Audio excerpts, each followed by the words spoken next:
À ce jour, on connaît environ 3600 espèces de serpents. Mais seul le cobra royal peut être considéré comme un étranger parmi ses semblables. Comment c'est arrivé? On va tout vous dire.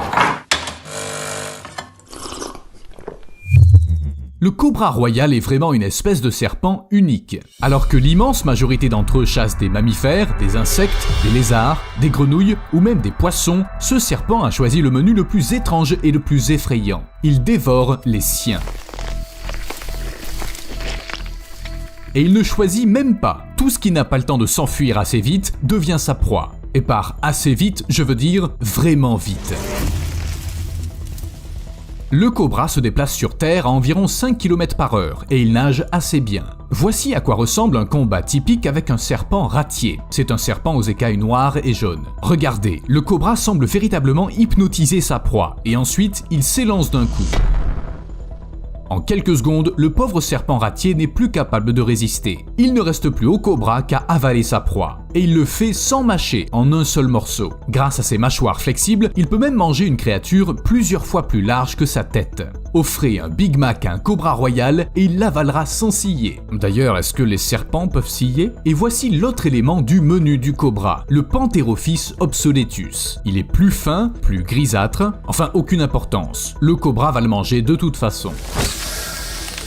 Lentement et avec plaisir, sans même attendre que le venin fasse effet. Regardez, la proie continue de se tortiller après que le cobra a déjà commencé à l'avaler. Il est en train de le manger vivant. C'est tout simplement impossible d'échapper au cobra royal. S'il part à la chasse, il est sûr de trouver sa proie, peu importe où elle se cache. Même sous terre, voici un cobra qui fouille dans un terrier pour se régaler d'un serpent à lunettes. Comment il a su qu'il y avait quelqu'un sous terre? C'est un prédateur incroyable et très effrayant. Et d'ailleurs, le serpent à lunettes est aussi une sacrée créature venimeuse. Certains chercheurs affirment qu'un gramme de son venin séché peut tuer 140 chiens de taille moyenne. Et le cobra royal, qu'est-ce qu'il en pense de tout ça? Eh oui, il s'en fiche complètement. Impossible de se cacher sous terre, peut-être qu'on peut s'abriter dans l'eau? Non. Comme je l'ai dit, les cobras royaux nagent plutôt bien sur de courtes distances. Et ils se mettront facilement à l'eau pour capturer un autre serpent à lunettes. Les cobras obtiennent toujours ce qu'ils veulent. Que dire? Même les éléphants ont peur de ces serpents.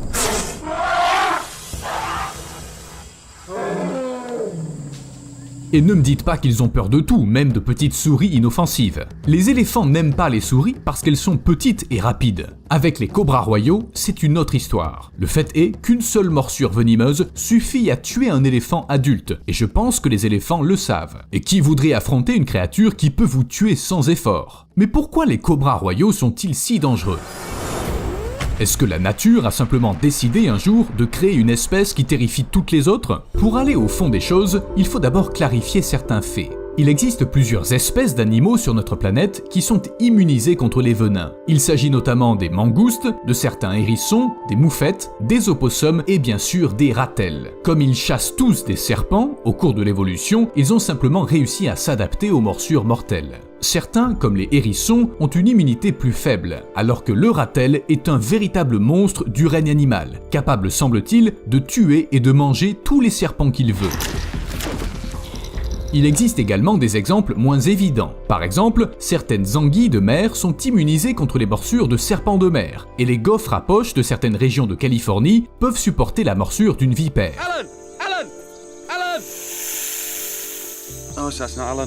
L'évolution a aussi donné quelques cadeaux aux cobras royaux. Leur venin n'est pas considéré comme le plus dangereux au monde, et les cobras n'ont pas réussi à devenir plus venimeux. Mais cela ne les a pas empêchés de participer à une course à l'armement avec le reste des serpents venimeux. En fait, pour devenir le serpent le plus dangereux de la planète, il suffit de produire davantage de neurotoxines. 1, 2, 3.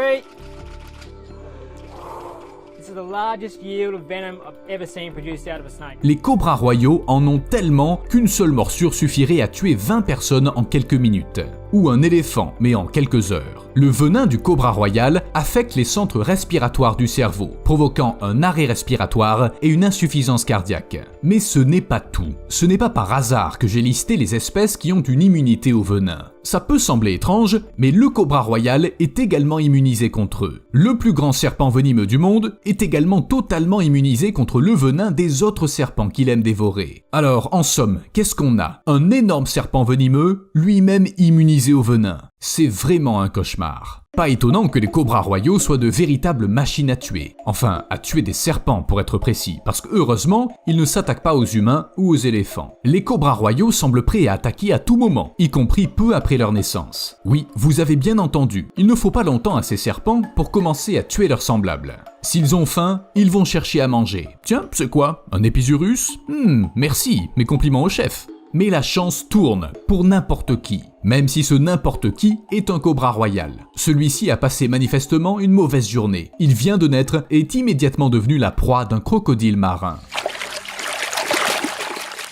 Et tous les autres animaux qui partagent leur territoire avec des cobras. Je ne parlerai pas des mangoustes, des singes, des oiseaux. Parlons des prédateurs vraiment dangereux. Le tigre du Bengale, ça force le respect. Mais les cobras royaux s'en moquent. En général, les gros chats essaient de rester à l'écart de ces serpents pour ne pas subir leurs morsures mortelles. Mais une fois, un cobra royal a été retrouvé dans l'estomac d'un tigre mort. Devinez de quoi il est mort? Eh oui, empoisonné. Le cobra des Philippines est l'un des nombreux serpents venimeux qui vivent aux Philippines.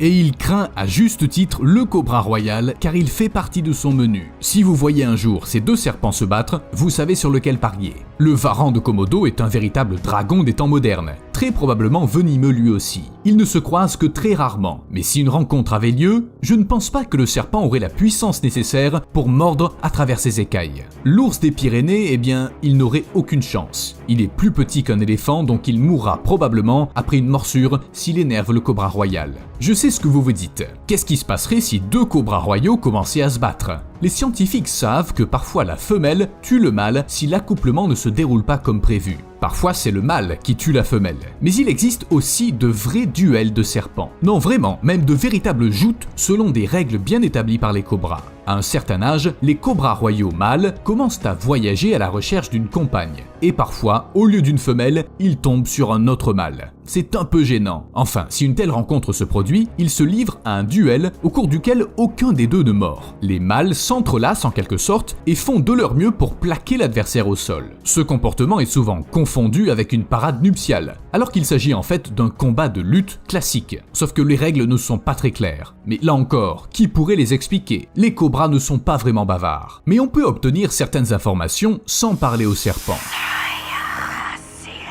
J'ai dit sans parler, une autre fois, Harry.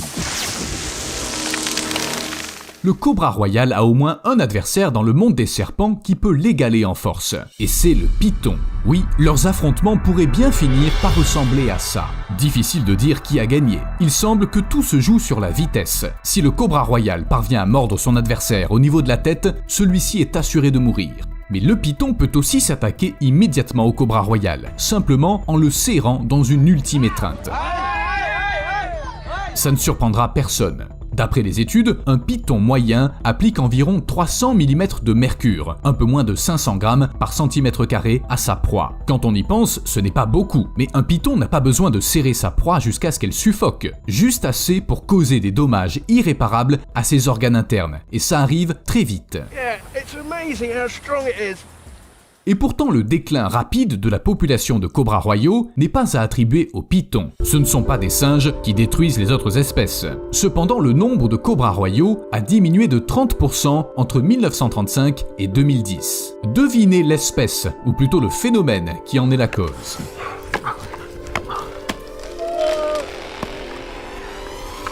Oui, c'est la déforestation. Les cobras royaux préfèrent vivre là où il y a beaucoup d'arbres. Et lorsqu'il y en a moins, les serpents commencent à chercher un nouveau foyer. Et vous savez vers où ils rampent? Vers les maisons. En fait, les cobras royaux essaient généralement de rester à l'écart des humains. On ne fait pas partie de leur menu, et en plus, on représente un danger. Mais depuis peu, les rencontres désagréables avec des serpents sont de plus en plus fréquentes. Au fait, les scientifiques ne savent pas combien de cobras royaux existent dans le monde. Enfin, si la déforestation se poursuit, on saura bientôt exactement. Et on verra sûrement des cobras de beaucoup plus près qu'on ne le voudrait. Je ferai pas de commentaires sur l'environnement et tout ça, mais pensez-y, vous aimeriez en rencontrer un ? Je peux pas m'exprimer au nom de toute l'humanité, mais personnellement, je préférerais rester aussi loin que possible des cobras royaux. De préférence quelque part sur un autre continent. Et pourtant, il existe un endroit où ces serpents ne sont pas seulement adorés, mais aussi élevés délibérément.